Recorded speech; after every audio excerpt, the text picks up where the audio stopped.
Hi, everybody. Thank you so much for making time to join this session today. We really appreciate it. And thank you, Beth and Hamish from Bridebook, for inviting us. It's very, very kind of you. Okay, yes, we have been working tirelessly, and we and everybody else is feeling a little bit done in, I think, at the moment. So do forgive the slightly groggy throat. It wasn't too well yesterday. I think we're all ready for a Christmas break right now. So I wanted to start off by just briefly introducing myself. I'm Annabel Beeforth from the wedding blog and wedding platform Love My Dress. And at the start of this pandemic, I think, like everybody else, I had that real, absolute, pure panic, cliff edge moment of, what the heck does this mean? I'm going to lose everything. And I don't say that lightly. There were floods of tears, pure panic, and I just didn't know what the heck it meant for me, my business, my career, our household, everything. It was awful. Like, I'm sure many thousands of others across the country went through the same feeling. And I went through an awful evening just wondering what we were going to do, and then just had what felt to me like an epiphany, and knowing that I had to just roll my sleeves up and get on with it and do whatever I could to help the industry, to help my colleagues, to help everybody.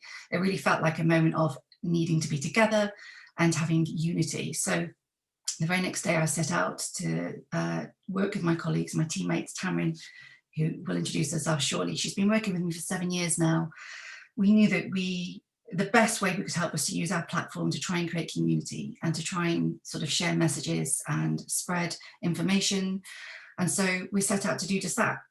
We started to gather people and community together through Facebook. We set up a wedding industry support and information group, which now has over 6,000 members. I do need to give a mention to Michelle from Pocket Full of Dreams as well, a wedding planner, wonderfully established wedding planner, very talented lady. She worked with us in setting up that group. We also hosted a number of Zoom sessions for not only our clients, but people across the sector, just in an effort really to bring people together and to share thoughts, feelings, and just let people talk about their experiences and the stories, because I think a big part of this for me has been the human factor and enabling people to share how this is impacting them. So through those efforts, we kind of, I guess, created a bit of a magnet. People were drawn to us, wanted to work with us and try and do all they could to help the industry. And before we knew it, we had created a bit of a movement. And I do believe it was either June or July time that we decided to be brave and write very openly about what was happening in the industry and publish an article about this on Love My Dress, which created an enormous response from the industry. We entitled the article What About Weddings? Thanks to Tamryn's absolute genius coming up with that phrase during one of our many Zoom sessions. And we didn't hold anything back.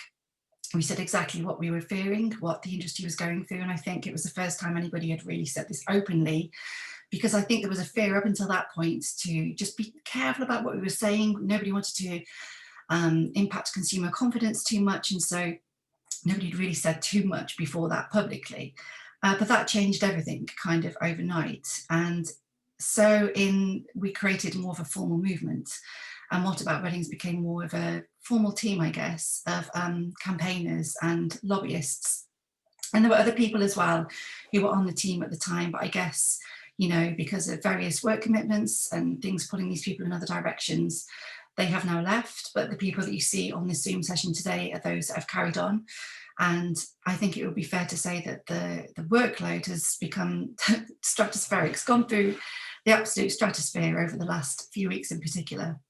But Tamryn, Jessie and myself have continued to work very hard to try and build community, but also apply a great deal of pressure through meetings with BASE and various government departments to affect the change that we now need and deserve as a wedding industry. We've also tried to encourage consumers to get involved in What About Weddings too. And this is something we've been very conscious of from the start. We want this campaign to very much feel like it is for consumers and industry members too. And we've also been very intentionally not included our names, you know, only until very recently, when there was a little bit of confusion about who was involved in the campaign. We didn't even include our names or business names on the website that we now have at whataboutweddings.co.uk, because we really want everybody who sees this to feel like they can take ownership of this campaign and get involved.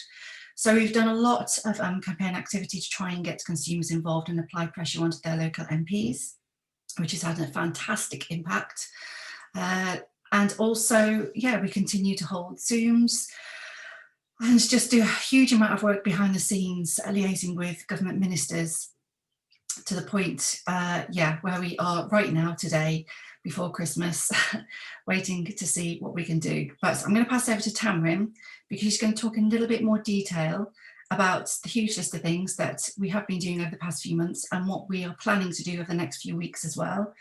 I will also include a link in the chat section to an article that we published on the 1st of December on the What About Weddings website, which more clearly lists what we've been up to over the past few months. So thank you very much, Beth. I'll hand over back to you and Tamryn now. Thank you, Annabel. So I'm not sure how many of you on the call I know, but I will just introduce myself. I'm Tamryn Settle. I'm a wedding celebrant, and I also work with Annabel. I've been in the wedding industry for 17 years now. I was a long time ago an award-winning wedding planner, and I've written a couple of books about weddings and stuff as well. So I feel like weddings are very much in my blood, and they certainly have been over the last few months. I'll give you a sort of a bit of a rundown of just some of the things that that we've had out there in the last few months, some of the things you might have been involved with, and some of them you might still have time to get involved with if you wish. So going back into the summer, we're definitely running a number of surveys, and we'll talk you through our latest one in a little bit. The first surveys we did were for consumers and finding out where they were, what they were thinking, with the aim of that information hopefully being able to feed through to lots of people in the industry. We also ran a number of focus groups from those surveys too. So we had direct conversations with brides, which was really, really interesting. And a couple of the brides from those first focus groups have gone on to become some of our biggest advocates online. If you sort of see lots of brides shouting about what about weddings, it's often come from those sort of very early days conversations, and they haven't backed away from us, despite the fact one of them has now had to postpone her wedding 3 times, and she's on her 4th date now, and she's one of our most vocal advocates. So massive love to some of these people. We've run a number of sort of Instagram campaigns that were basically trying to get people to look our way, but also giving people in the industry the sort of the feeling of there's a way I can speak up to. And as Annabel said, the sort of the whole premise of the campaign has very much been giving people hopefully the confidence to get involved, maybe in a sphere that they've not felt confident in before. I'm relatively political, but I will be honest, I haven't had direct conversations with MPs before this. I haven't found out how to wheedle my way into different political parties and groups and conversations to have the conversations that we need to have. It's been very much a learning process, but for all of us, we've wanted to give people confidence to stand up. So we've even had things like there's been a group in Sheffield went around some of the statues, dressing them up with veils and sort of putting signs underneath saying what about weddings. And for us, that's great. That's people taking ownership of a sort of a movement that they feel they can be part of. It's the same online, and I know Jessie is going to beg you all to get onto Twitter later in this conversation, but we know that sort of speaking up and speaking out in that kind of environment can be really intimidating in some cases, and the fact that people know that there's lots of us who will all back them up, who will all stand up and sort of amplify their message on Twitter has also been really important.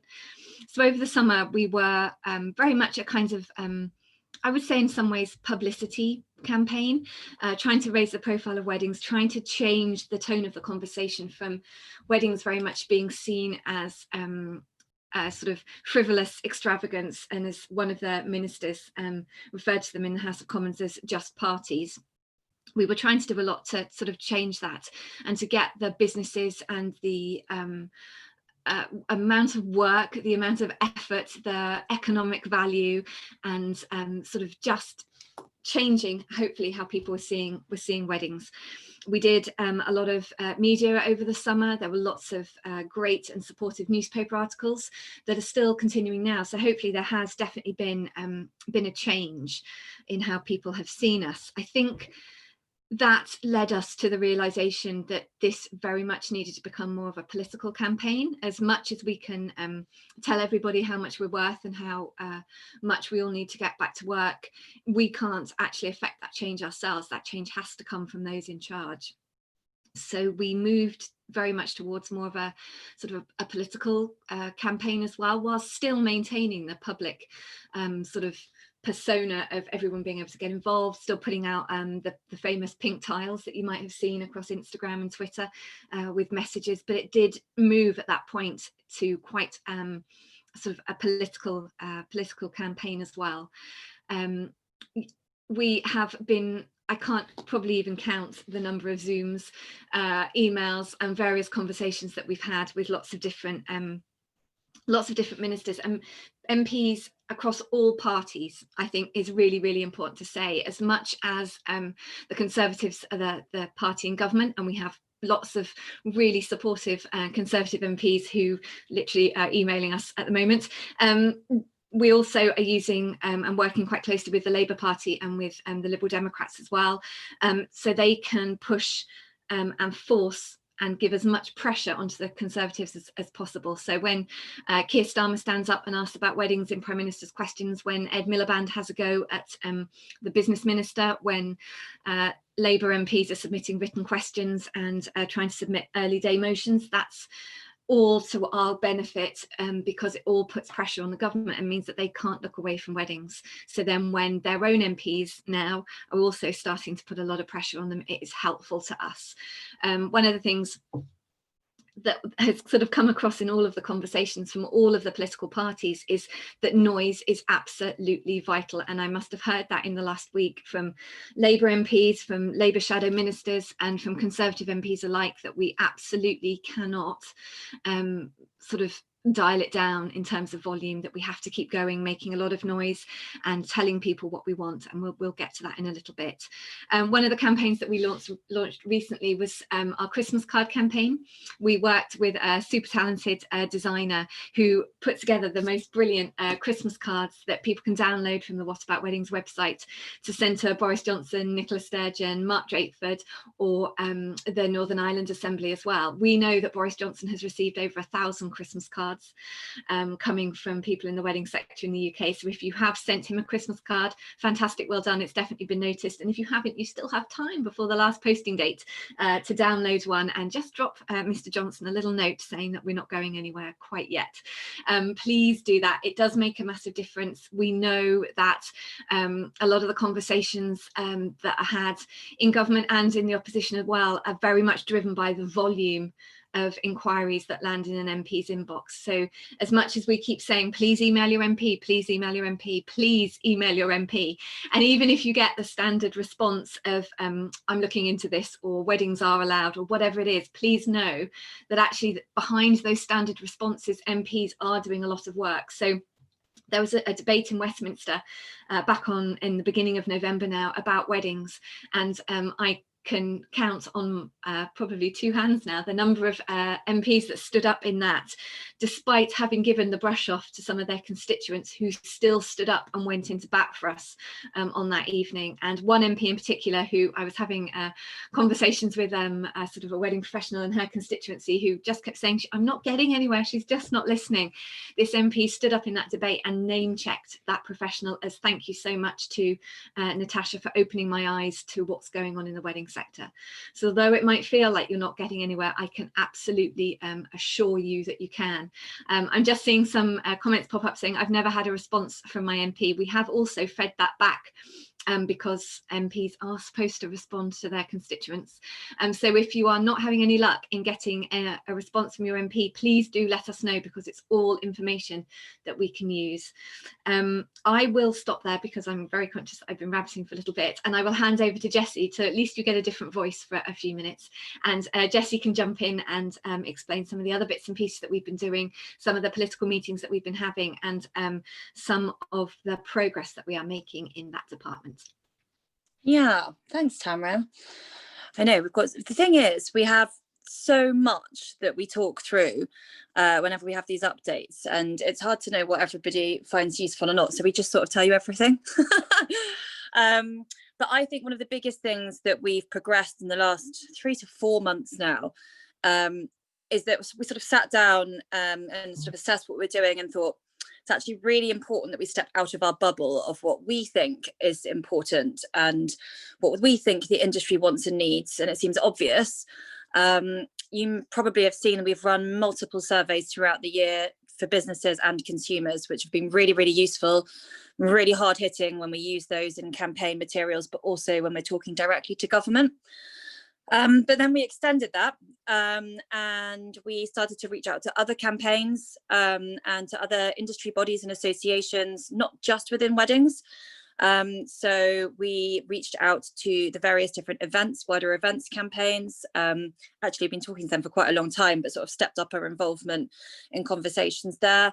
We are now on the board for the One Industry, One Voice movement, which you may or may not have seen, but they've got a new hashtag called We Create Experiences, which is very much about positive news and a push for people to invest in events and weddings and sports and theatre and all those things in the future, and sort of show why we're all amazing. But behind the scenes of that, there's a board that meets every week.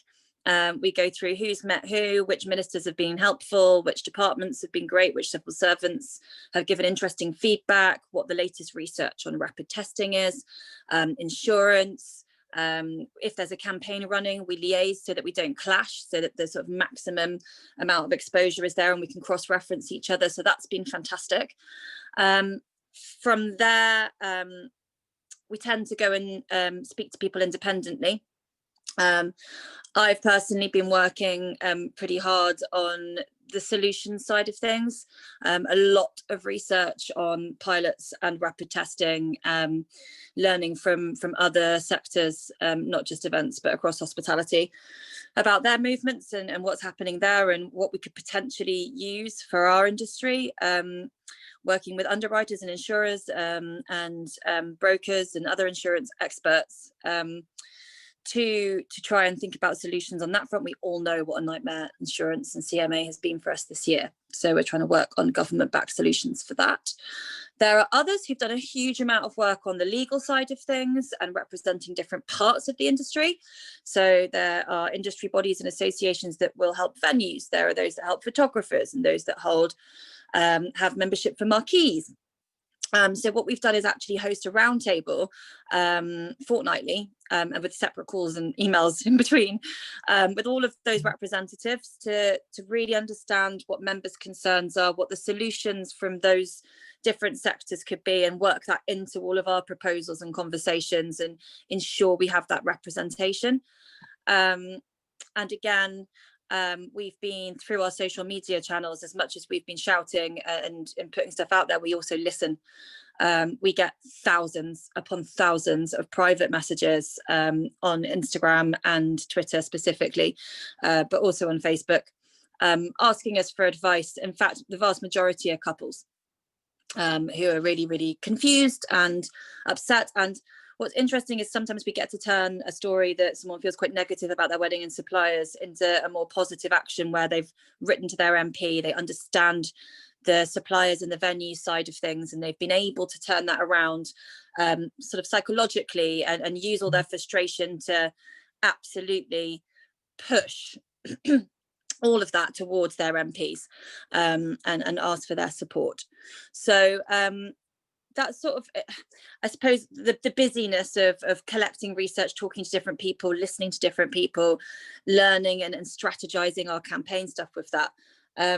But we've also gone beyond that and facilitated roundtable Zoom meetings with constituents, and normally it's businesses rather than consumers that MPs are interested in having that conversation with. And we've had MP representatives, local councillors, and sometimes even press attend these roundtables. Sometimes they're kept private, sometimes they're kept public. So we host these ad hoc, but sometimes for a reason. So we hosted quite a few before the debate in Parliament to try and prime the people we knew were going to attend with all of the information and stories they needed. Tamryn did one before that debate, a few before that debate, where we literally heard them bring up the stuff we'd said, which was fantastic.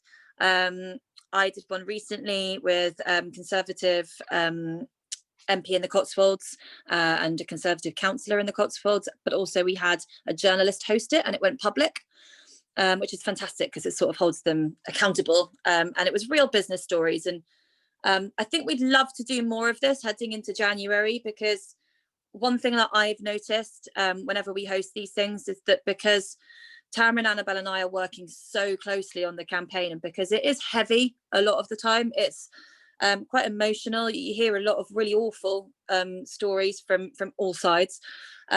We sort of have to put a bit of a professional front on, and we go into these meetings and we're factual and we drive home the points that need to be driven home, and we reference statistics, but actually sometimes just having someone sit and tell their story in a very raw and honest way is what MPs need to hear.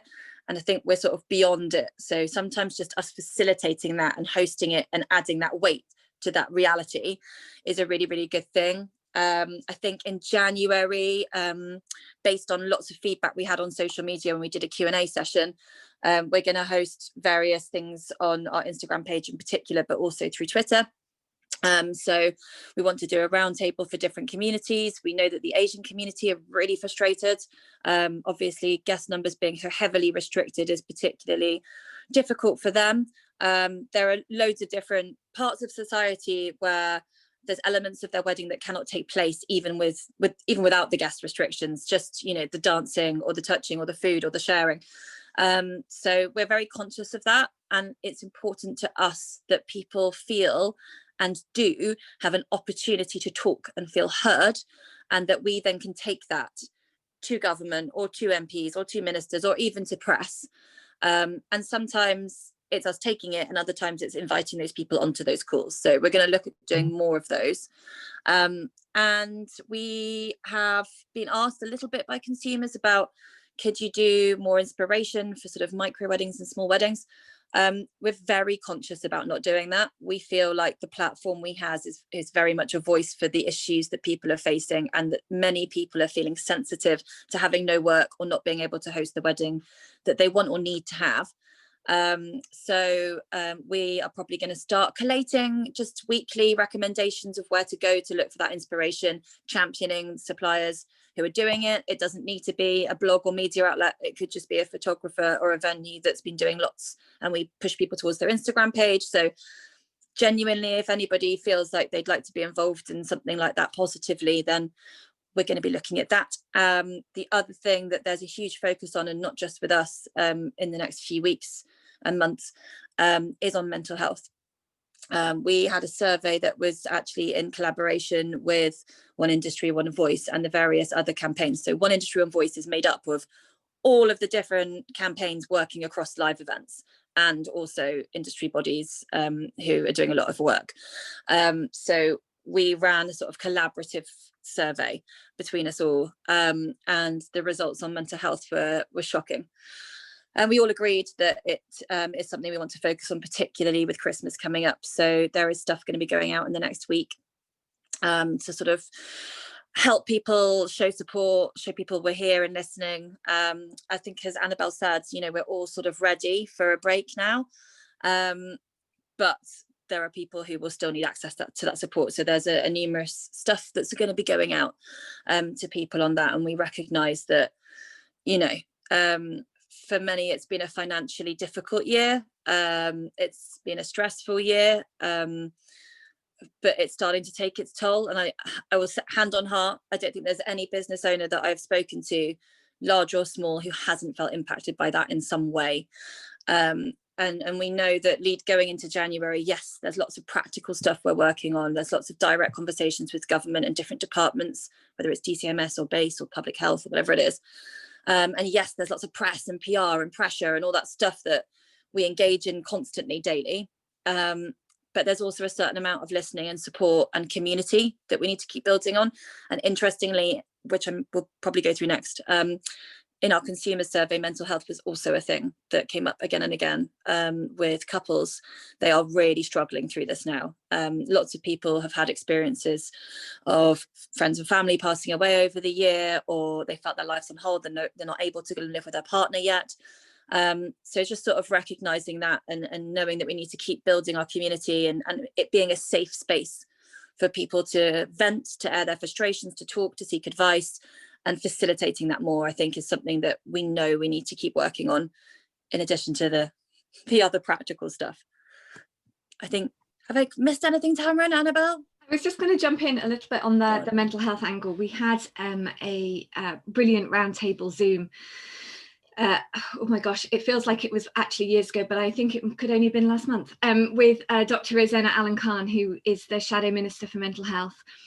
She came and she listened to various people from the wedding sector discussing their how their year has been, and it's no exaggeration to say she was in tears, I was in tears, a lot of people on the call were in tears, but she went back to Parliament and she has championed us in ways that we wouldn't have imagined. Since then, she has asked questions, she's mentioned weddings, she's pushed and pushed and pushed for us, and she actually made me cry in Parliament the other night. She gave What About Weddings a little shout out as unsung heroes of the pandemic, and I did message her afterwards to say I'm actually sobbing big messy tears now, what on earth have you done to me, which she found quite funny, so I don't know quite what that says, but she is a massive champion of ours. She's going to be coming back after Christmas to do another conversation, and we will get the details to as many of you as possible if you would like to join, because it's genuinely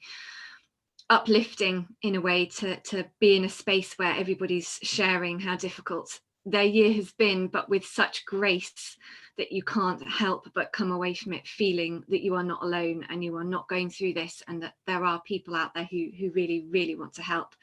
I'll also mention very quickly, last week we had a really good meeting with Ed Miliband, who is the Shadow Business Minister, and Lucy Powell, who's Shadow Business Minister, and she's also into Consumer Affairs. Ed Miliband's Shadow Business Secretary, sorry, and they were, again, brilliant. They want to assist in any way they can. There will be some stuff coming out from the Labour Party about the wedding sector before Christmas, so keep your eyes open for that. That will hopefully make you feel a bit brighter before the Christmas break. It's very telling, I think, that when you have these meetings, the messages that you get from people afterwards from Labour come back saying, please keep making noise, we're sad, we can't do anything other than push for you at the moment. And exactly the same comes back from the Conservatives that we're meeting with as well. Please keep making noise, we are pushing as hard as we can for you. It's very hard to sit in your home office and feel that you are not alone, and that you're not being heard, and that people aren't speaking up for you. Please, please, if you take one thing away from this call, know that there are people speaking up for you on every side of this. They do want weddings back. They are working really hard to find ways of making it happen. And there is a lot of support out there for weddings right now in ways that might not be immediately visible when we're being told to wait, but please, people are working really, really hard. So if we can all just try and hang on, and I feel dreadful by saying that because I would like to just give firmer information, but the work is being done, and it's being done as quickly as possible, and serious people are at work on this, and they are pushing as hard as they can for all of us right now. We're also, sorry, there's another thing I want to mention really, really quickly. We know that, again, this year has been really difficult for everyone. We know the financial impact of this year. We are in discussions, active discussions with a couple of charities who we will be hopefully partnering with. They will be administering a wedding sector fund for us. We were looking at setting up a charity of our own, but it's much more complicated and time consuming than we were imagining. So we're hoping to work with charities who are already in existence, who will be able to provide financial grants to people who were in immediate financial distress. There is a similar charity that exists and has existed for many, many years for the beauty sector, and the Beauty Back campaign fed directly into that earlier this year. So we will be launching something for weddings that will do the same, will feed directly into a dedicated wedding sector fund that hopefully anyone who is finding things difficult will be able to access and get some immediate help if that's pushing too. So there's a lot going on, but we're doing the very best we can right now, and hopefully, yeah, if you feel a little less alone, then I'm really pleased and we've done our job. I don't know who wants to come in next now. Jessie, do you want to have a quick go through about the survey, or are there any questions that anyone wants to answer? I don't know, Beth, do you want us to answer some questions first, or do you want to go through the survey a bit? Yeah, I'm happy to do a couple of questions now, and then we can jump back to the survey. Thank you so much for all those updates. Tamryn, actually attended the mental health session, as you say, I think it was about a month ago, and yeah, and found it, you know, just unbelievably emotional and almost overwhelming. But as you've all said, it's getting those voices that are having such a difficult time right now heard, which is like the most important thing. So yeah, so I thought that was really moving and brilliant to attend, and highly recommend that for the next one, everyone, as many people as possible, attend, because I think it's really important. Cool, so I'll go to the questions. So if anyone else has got any questions, please do share them. So I'm going to start with Charlie Bryan, the Kilt Company. So Charlie said, do we know the answer to the question, if everybody is vaccinated, will the wedding/event industry restrictions be lifted? Is there a timetable? It's a good question. Shall I answer it, ladies? Go for it, Jessie. Look, it's difficult because we have a lot of conversations where, frankly, we aren't allowed to share everything we know. But what I would say is I think there's a broad agreement that there is no silver bullet in terms of solving the problem we've got of coronavirus. There are some ministers and cabinet members who will push and say that vaccines is the solution. Others will say it's a combination. I think that a combination is probably right. I think it's a combination of continuing with social distancing and then introducing rapid testing in its many forms, and the vaccine. And as we move into spring and summer, cases coming down and restrictions being lifted, I don't think there's one thing that will be the solution. But obviously, the ultimate aim of the government is to vaccinate as many people as possible, starting with the vulnerable and those who work in our sort of public sector, and roll that out as far as wide as we can, to sort of move back to normality. How quickly that happens is up for debate, and is there a timeline for it? No. Yeah. Sorry. Brutal but true. I will move on to Sita. Hopefully I've said that right. As indoor sports events are up to 1,000 people are allowed, does this not open the door for wedding guest numbers to be increased to venue capacity using social distancing? Yeah, I can answer that again. Yeah. Yeah, look, it's one of those things that every single campaign arm and every single MP for every single constituency across the House is asking for parity with the rest of hospitality it started with, and now the rest of events. And bearing in mind, I work, with the other events campaigns who think it's madness that we are so heavily restricted. And I don't know if everybody saw, but we published, there was a challenge to the evidence and data being used to restrict us so heavily, which is on our website if anyone fancies a really geeky read. It's quite good. And we've sent that to government, and repeatedly tried to tell them that the way that people are having events and weddings now are very different. Psychologically, people have changed, and where we were at the beginning of this to where we are now is very different. People are accepting quite a lot of restrictions and changes to how they need to social distance, and they can't necessarily have dancing. But the one thing, and it comes up in our survey, that people do not want to lose is their family and friends and the amount of people they can have there. They're willing to compromise a bit, but not a huge amount.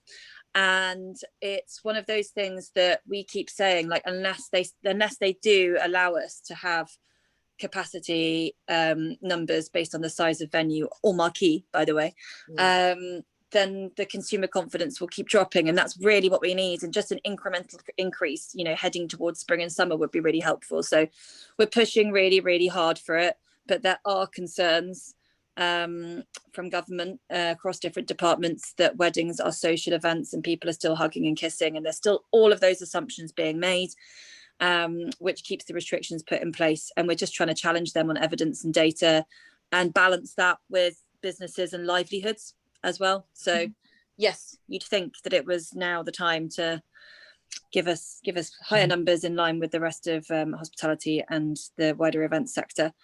Certainly something we're asking for. Yeah. Do you, on your point of like explaining that to MPs, do you see them kind of like, I guess, softening and getting that understanding more? Yeah, I don't think they're even softening. I think they get it from in fact, sometimes they say it, we don't need to tell them that.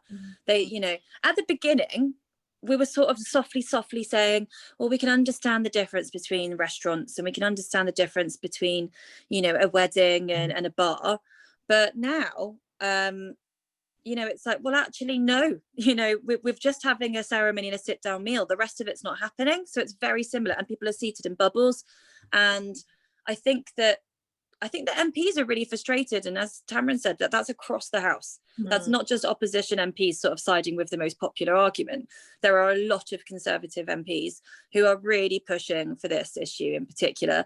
And as whoever asked the question, sorry, I've forgotten who it was, said, with the rest of events opening up in the thousands, the argument might be held that, we know each other at weddings, but that doesn't really justify 15.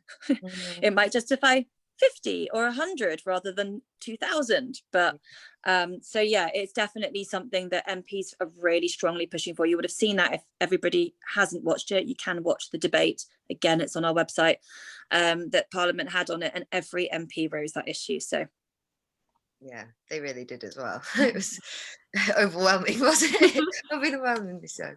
Fab. I'm going to go to Adele. So is there any light at the end of the tunnel for rapid testing? I appreciate the cost might be on the shoulders of the industry or the couples. I will just pick up really quickly on that before I let Jessie answer the main question about rapid testing. In the survey, and I'm just going to say this now because it fits with this conversation, overwhelmingly couples were happy to pick up the cost of rapid testing. They are so keen to utilise whatever means at their disposal to get closer to the wedding that they want, that they are very, very happy. And I think it was something ridiculous, like 80-something% of couples said they would be happy to bear the cost of rapid testing if it meant that they could get back to the wedding that they wanted.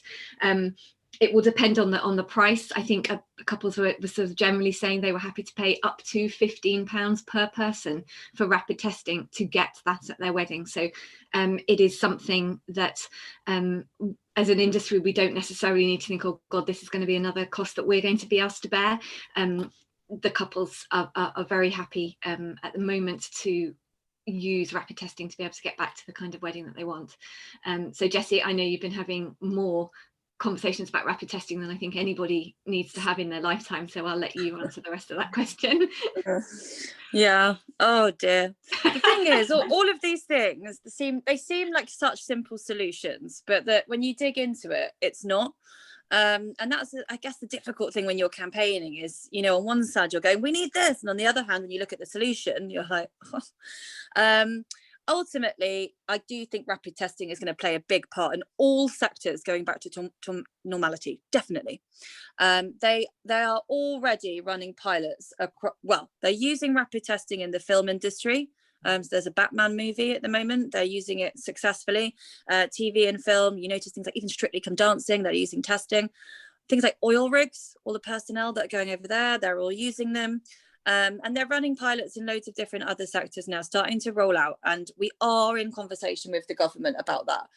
There's all sorts of things to sort out, the types of tests, the legalities behind it, the people that will run it and how it will be, and medical staff and how it will roll out. And as you said, who funds it and the cost, and even so much as the laboratory that it gets tested in. There's a lot of stuff to move through. It's being worked on at pace.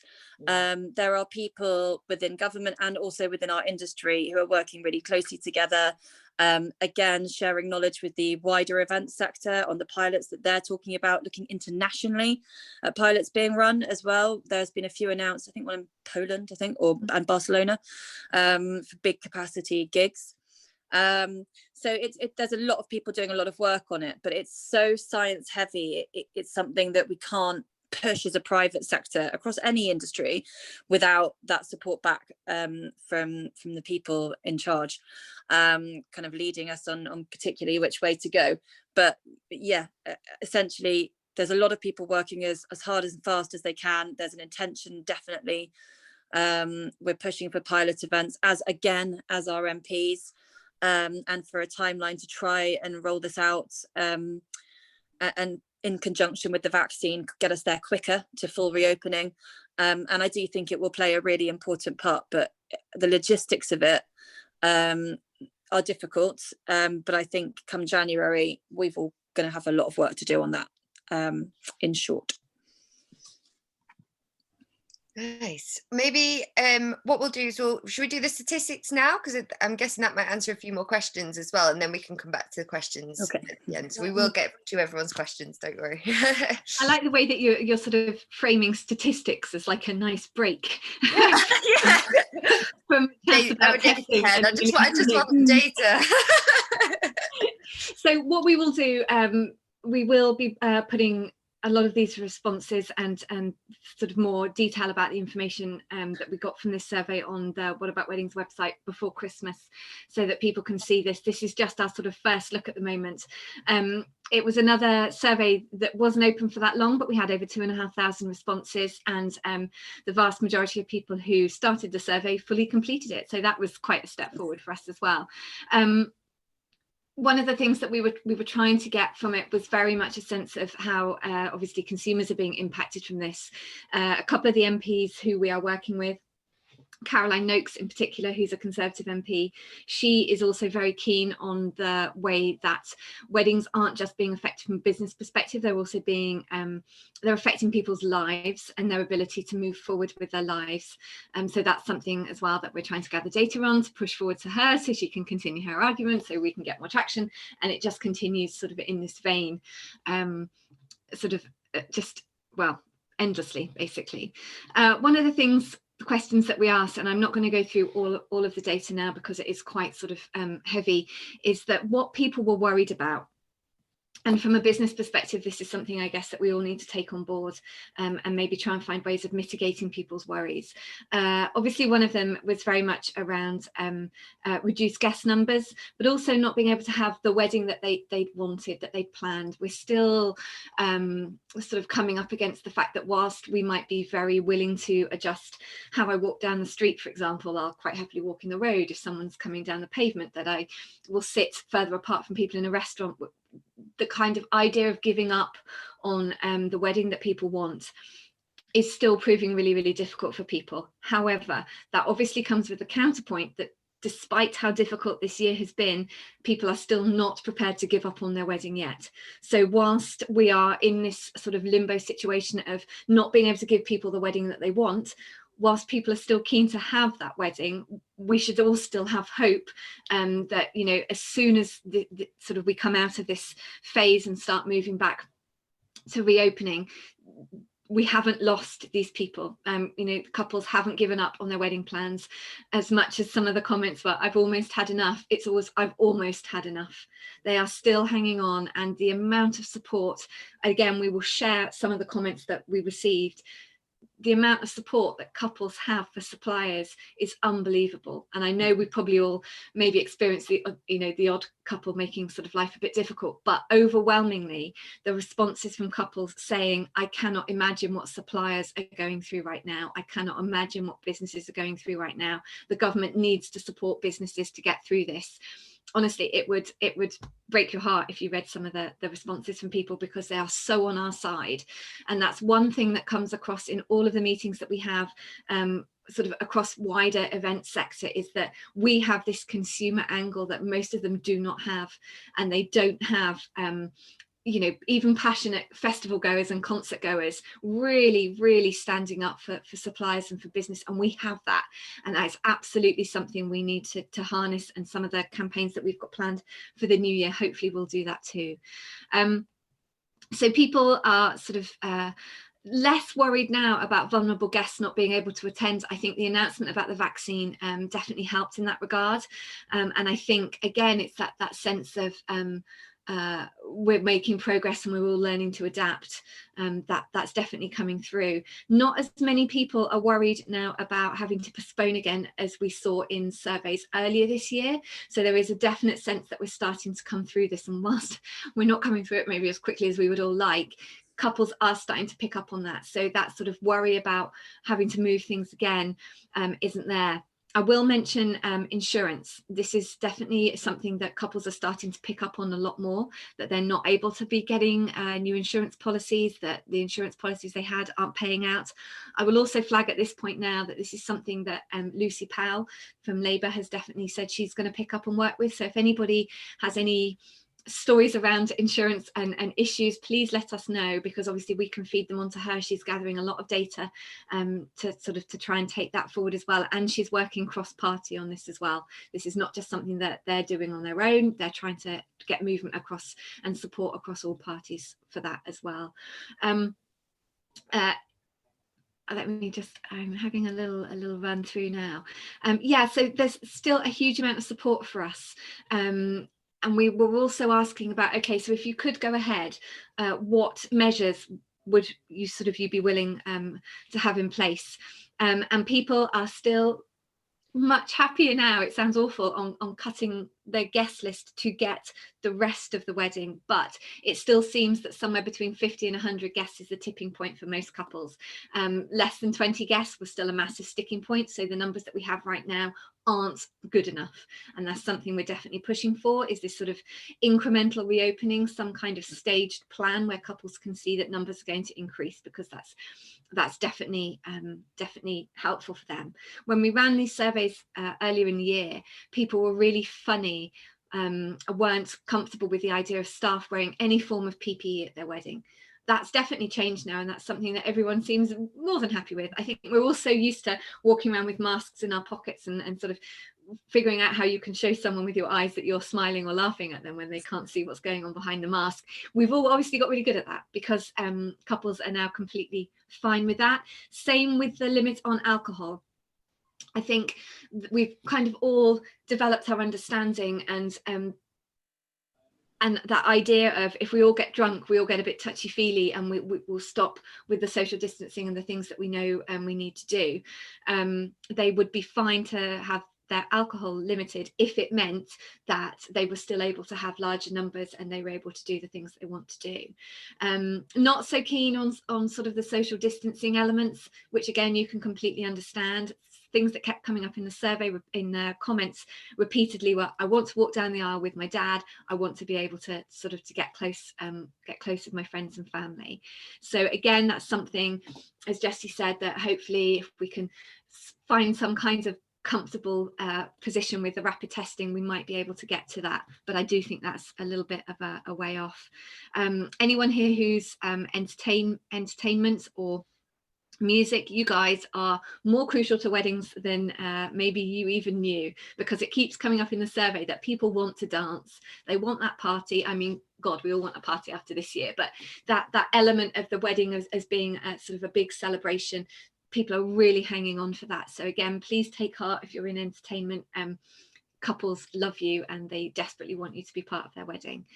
Again, it's that sort of thing of compromises that people are prepared to make, prepared to have smaller groups of guests sitting around a table, because you can be in a bubble with people that you already know, if that then allows other things to happen in the day. So hopefully this is something that we can start putting forward as well, these ideas of compromise. As Jessie said, we've sat in meetings with a very scary lady from Public Health England, who I don't know has ever been to an absolutely brilliant wedding in her life, because she's very convinced how people will behave at weddings. And we're trying to say, please listen, people are really willing to make compromises on certain elements of their wedding.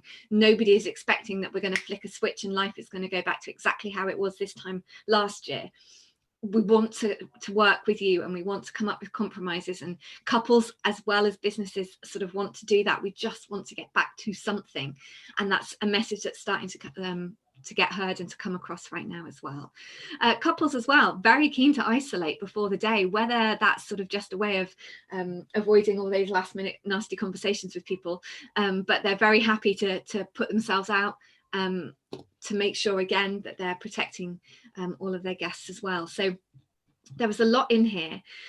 Yes, the rapid testing, people are very, very happy to pay, and we'll put the exact numbers for that when we published the article, but it's overwhelmingly actually coming up towards 90% now. I look at the figures that guests would be willing to pay for rapid testing if that meant that they could cut down on the social distancing and the restrictions on limits. And yeah, sort of up to about £15 is probably what would be good for most people on the rapid testing payment front.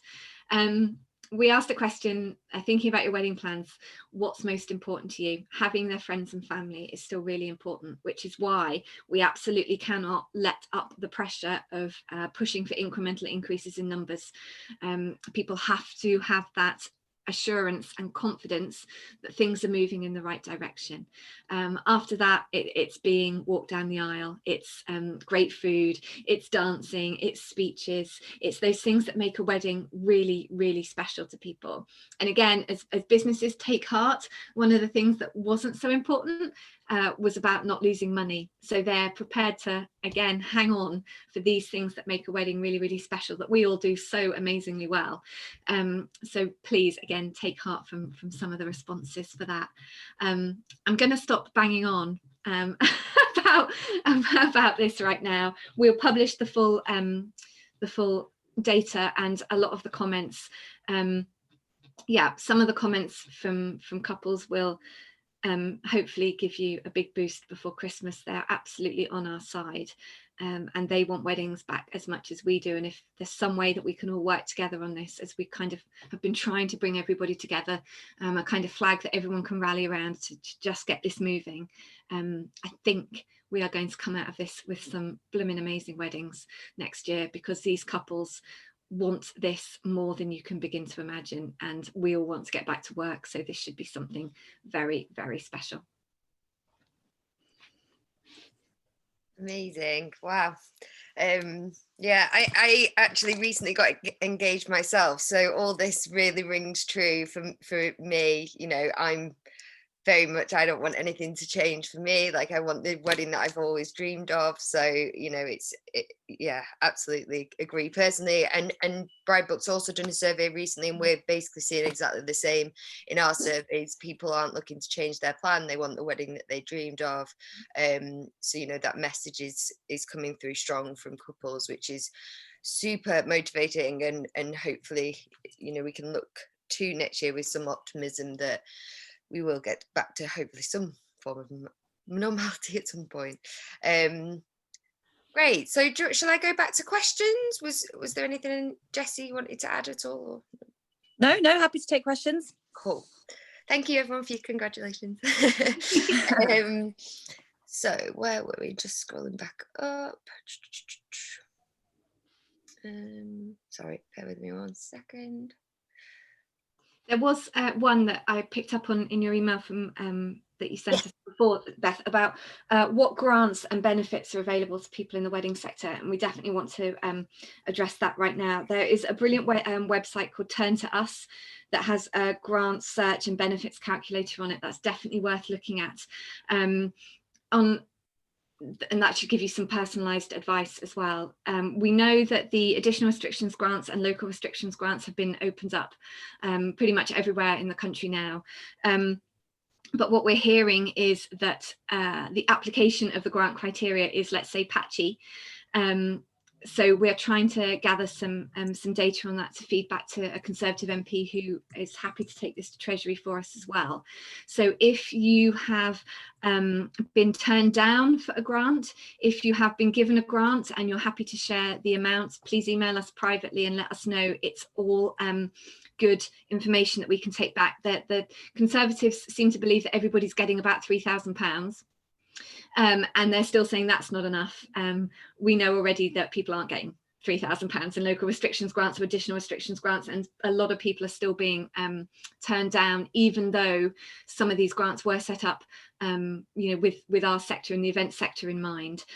So again, you can contact us through the website if you're happy to give any information about grants you've applied for, have been turned down for, have received. Please let us know, because it's just all information that we can fire back, and hopefully that will get some movement for us as well. Great. So on to our next question. any further information on the possibility of a roadmap? I think this question comes up in most of my conversations. I'm sure it comes up in yours as well. I feel like I could type this word in my sleep. I spend so long banging on to people about roadmap that this is just sort of like an automatic word. But Jessie, do you want to pick this up before my head explodes about it? Yeah. We've been asking for it from the start, from the minute What About Weddings was launched. I'm going to be pragmatic here. I think it is difficult for them to give us one, in all honesty, because everything is changing. And look, we've got vast swathes of the country going into tier 3. We've got cases going up. We don't know what January is going to look like. So for them to say, well, this is going to happen in January, February, March, April, whatever it may be, is really very hard. And I think what we keep saying to them is, look, we know that things might necessarily change. We're not, businesses and couples are not stupid. We understand the reality of the situation, but just some idea of how things might progress would help us business plan, would help couples have confidence in keeping their dates, or necessarily moving their dates ahead of time without the panic, or looking at ways to reduce their numbers and adjusting their expectations. It would just help us to have some idea of, well, we think it could go up to this, but it won't be more than that. Or we think we could by this point be having rapid testing rolled out, but you'll still have to socially distance, all of that stuff. So we've tried to explain that it's crucial and critical, and that they need to have an exit strategy, and that things might need to change, but that we can at least start to put pen to paper and having a plan, and that we're willing to help them on that. We've submitted proposals for what we think is a reasonable plan in line with parity with hospitality and events, and how we think it could move forward. We'll see. I know that they're resistant to it, but we don't stop pushing for it, because I just think, yes, it's difficult, but it's not impossible. I'll also make the point that I completely agree with Jessie. It's a hard thing to do. However, continuing the conversation around the publication of a roadmap and the urgency of a publication of a roadmap helps us hammer home the message that we need to know now, in a way, what could be happening further down the line. This isn't a restaurant where they can tell us next week we can open and everyone suddenly can book tables and we're good to go. We need that lead-in time. And we've been having quite forceful conversations around the idea that without a roadmap or any kinds of announcements before Christmas, we're looking potentially at a double cliff edge as we hit the Christmas holidays, with couples sitting there thinking, oh, well, our wedding's in May, we should probably make a decision now while we've got some time about what we're going to do. And newly engaged couples potentially not moving up to book because they can't get insurance. So by pushing the message of we need a roadmap, whilst we might not get the roadmap per se, what we are getting is an opening of doors to conversations about why this is so important. And it helps MPs understand a lot more the lead times around weddings, the fact that couples are making decisions now potentially about June and July, that if you don't make some announcement, if you don't help us move forward now, we could lose those sort of weddings too, and the knock-on effects that those have. So I would love a roadmap. If I got that tomorrow, that would be Christmas come early. However, I don't know that we will get it, but we need to keep pushing for it, because we can't go quiet on the idea that an incremental reopening is what we need. And again, it gives people, it's that flag to rally around again. It's the thing that we all want. We want some kind of plan to get back to work. Ultimately, all of us getting back to work is the best financial help that we're all going to get. And if we get some movement on the fact that weddings could get reopened, it starts to unlock the bookings, the deposits, the sort of the confidence in the consumers, and all those other things that can help us out of this situation that we're in. So we're still going to keep asking for it. And Jessie, I'm going to leave you to do the rallying call to Twitter in a bit, but if we can all get online and we're all asking for the same thing and we're all pushing and pushing and pushing, it just facilitates those conversations, and it just makes the MPs sit up and say, okay, well, we need to ask for this too, and why isn't this happening, and why isn't there a plan? So even if we don't get exactly what we're asking for, we are pushing them all in the right direction, and the conversation is going the way we want it to go. So please keep asking for it. And you'll see us asking for it on a multiple times a day basis, but we need something to hang our hats on a little bit as soon as possible, so that we don't lose too far into next year as well. Yeah, let's keep pushing on asking 100%. Again, it's just incredible. I imagine you just like that word comes up in your sleep and everything. It's just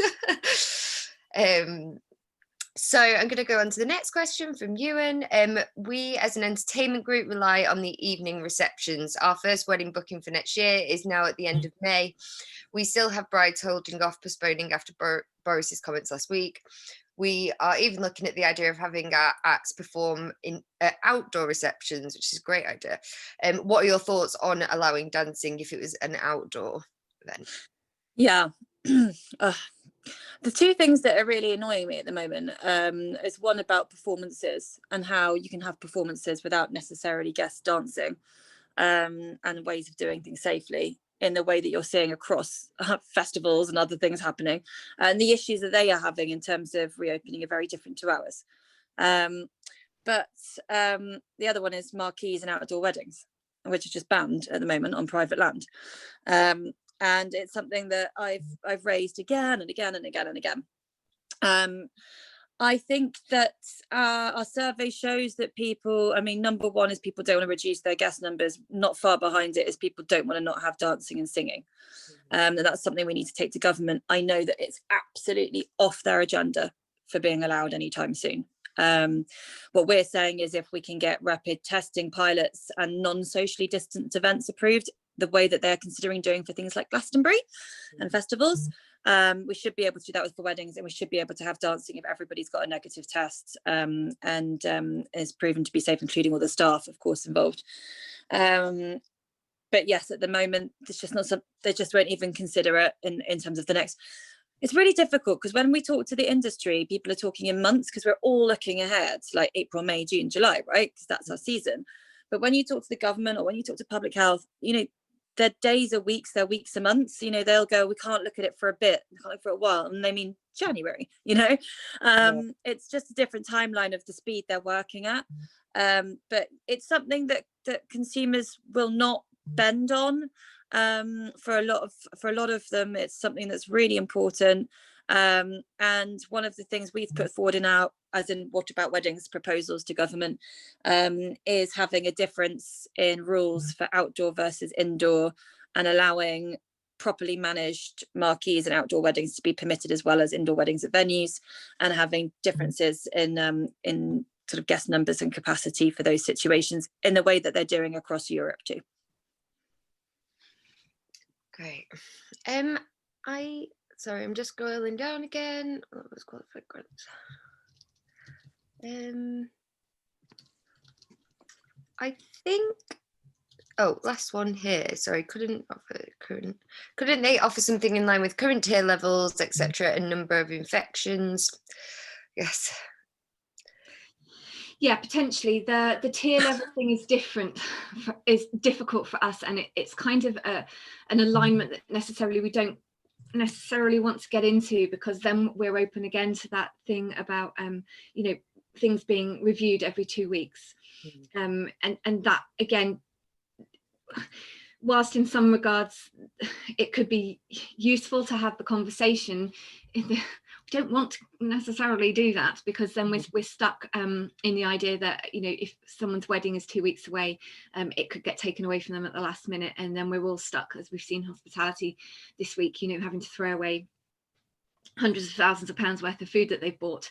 So it's a tricky one. There are lots of different proposals. What I probably would say is I don't know we're going to get perfect straight off on this, because everything comes with too many variables and there's too many things to think about.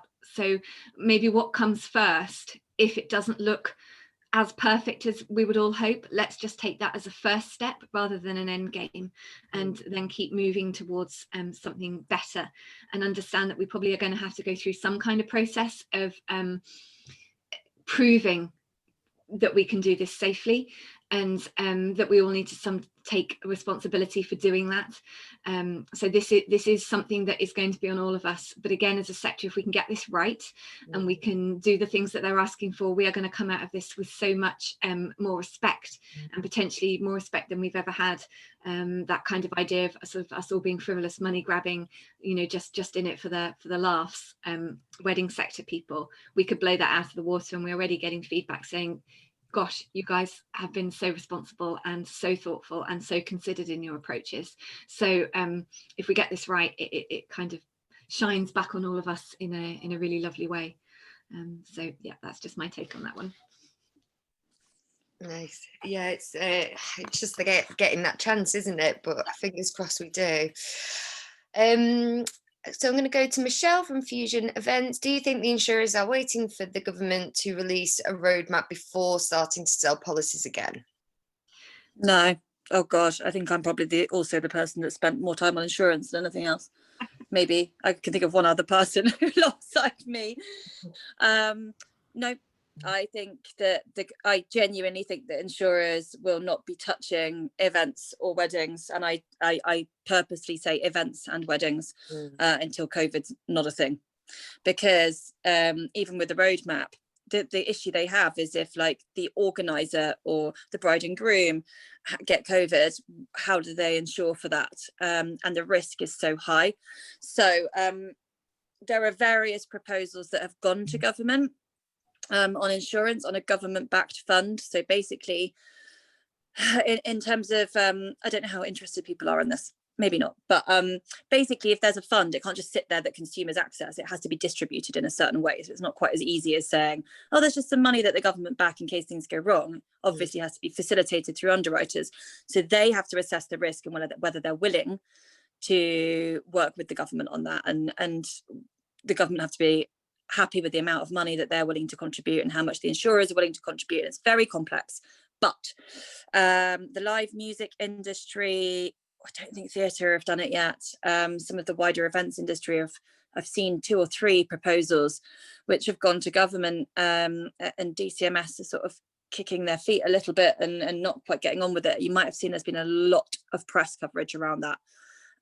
Basically, none of the big festivals or big events can go ahead, even with the thousands that you see being announced in terms of being allowed, in terms of numbers of people who can attend. They can't go ahead because they've got no insurance, and they need to know by January. Otherwise, things like Glastonbury are being cancelled, and there's hundreds of festivals like that across the country, and some people fighting very hard. The proposals are there. The issue for weddings is slightly different. There's the business interruption side of it, which is obviously being fought through the courts with loads of different people on different levels. And then there's the consumer side of it, and then also sort of the event organizer. So I'm a planner. I didn't even introduce myself at the beginning, sorry. I'm a planner, designer, stylist and florist. So I plan weddings for people. So essentially I could take a budget and plan a wedding and get insurance for that myself as a way round. But for consumers to access it at the moment, it's just not possible. There's 2 wedding insurers offering it, but there's no COVID coverage. And a lot of them are excluding businesses that go under as a direct result of COVID. So really it's no use, certainly not for this purpose. So I have been working with insurance specialists, brokers who specialize in the events industry and entertainment industry, sort of talking them through the very, very specific issues that we as a wedding industry have and how we differ to the event industry, but how we can use their templates to sort of move forward with in terms of putting together a proposal for government. That's being worked on at the moment.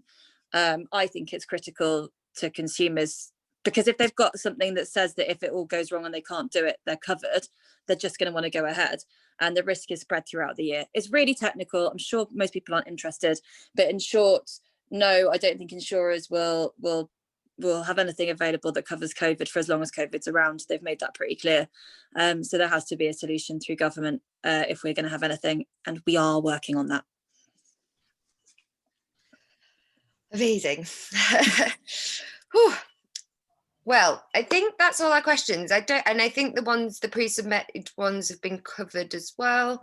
So I think that's the end of our session today. Can I just finish with one? Please do, please. If you would like to remember why we're doing this, if you would like to just sit for a couple of minutes and reflect on why we are in this industry and why weddings are so incredibly special for so many reasons, hop on to the What About Weddings website. Our campaign film is there.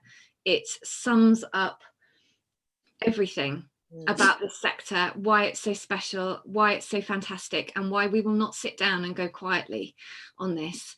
And if you would like to share it, please do, because the more people that see it, realize that weddings aren't just about a load of people getting drunk and acting like idiots, that it's about something so incredibly special and life affirming and real for so many people, including suppliers, then please share it and please show them this, because it sums up everything. It sums up why I'm so incredibly exhausted after 9 months of fighting for this, because weddings are just the best thing. So sit, have a little watch of that, and then share, and then get loud with us if you can as well. So just watch it, because it's beautiful, and It is. It's everything you need to know about why we're all in this together right now. Yeah, and on that note about getting loud, Tamryn's threatened me coming on to say this to you throughout, and I'm going to. So we have about, I guess, like 15 to 20 people on Twitter who are there every day. They shout, they tag us, they retweet everything. They're like these loyal, amazing Twitterati wedding people. I'm one of them. Tamryn's one of them. Annabel's one of them, but there are others who do it too. We should have thousands of us on there. And I know that we're not used to it. I know that we're all on Instagram and showing pretty images, or perhaps we're afraid of, on a public platform, being a bit ranty and shouty. I would say that as a planner, I didn't step away from saying the difficult things. As a florist, as a stylist, I didn't step away from saying the difficult things, and my clients love me for it. I've also won clients off the back of it, because they see that A, I care, B, I'm involved, and see that they can get up-to-date information and actually talk openly with me about it, and not feel I'm just sugarcoating things. And that's sort of, we're getting a lot of people saying those that aren't standing up, they don't really trust as much. So I wouldn't worry about speaking out. It's not done anything to me. But the more people we have there, the more voices, the more our hashtags used, the more it gets trending. And we've been trending, what, 3-4 times now, Annabel and Tamryn? I think that what happens is journalists pick up on what's trending. So then we get more features and more press, and we get more radio interviews and more television interviews. And I think we've been featured on probably every news channel, every broadsheet, red top that there is now. So that happens. But more importantly, MPs, if you're tagging them, or even if the subject's coming up alongside lots of stuff they're looking through and it's trending, because we trend under politics. What about weddings when it trends? It trends under politics. So they'll be watching that. And that's how things like Prime Minister's questions get chosen. That's when they bring things into Parliament and to debate. Those things they prioritise what they're talking about based on the noise in the media and the public and on social media. And it is so important. You don't have to say anything huge. The Twitter character limit's this big, but just retweeting something, or just putting a little bit of information, or if there's a campaign going on, just linking to it.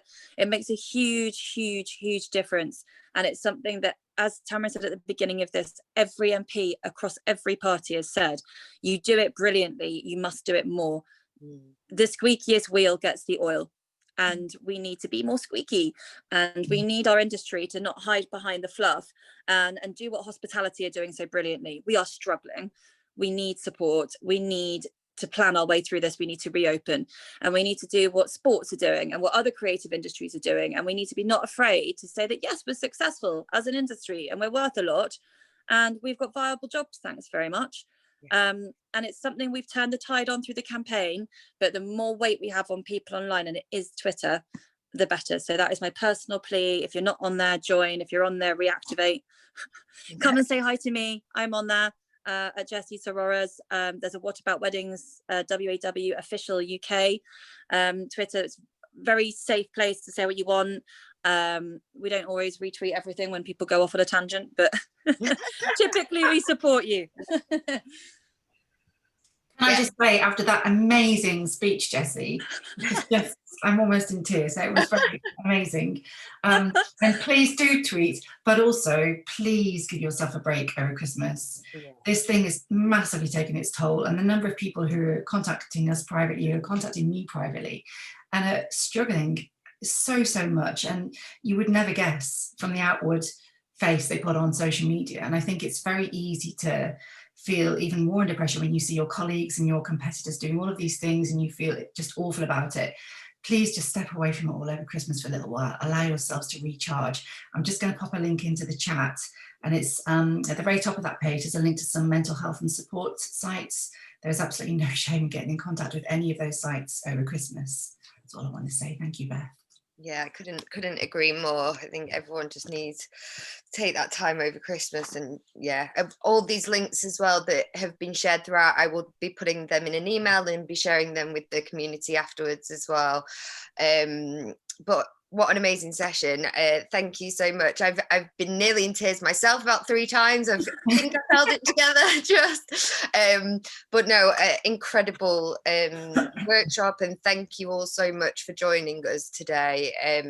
We're going to be sharing this far and wide, and yeah, just thank you. Please, everyone, get involved, get your voice out there where you can. You know, we're in this together, all of us.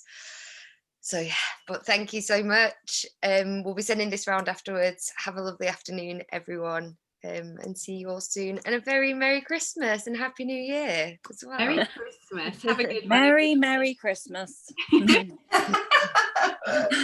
go sleep. Yeah, everyone go to sleep. Thank you, everyone. Have a Merry good Christmas, everyone. Thank you so Thanks, much, Amy. Jessie, Tamryn, Annabel. Thank you. Awesome.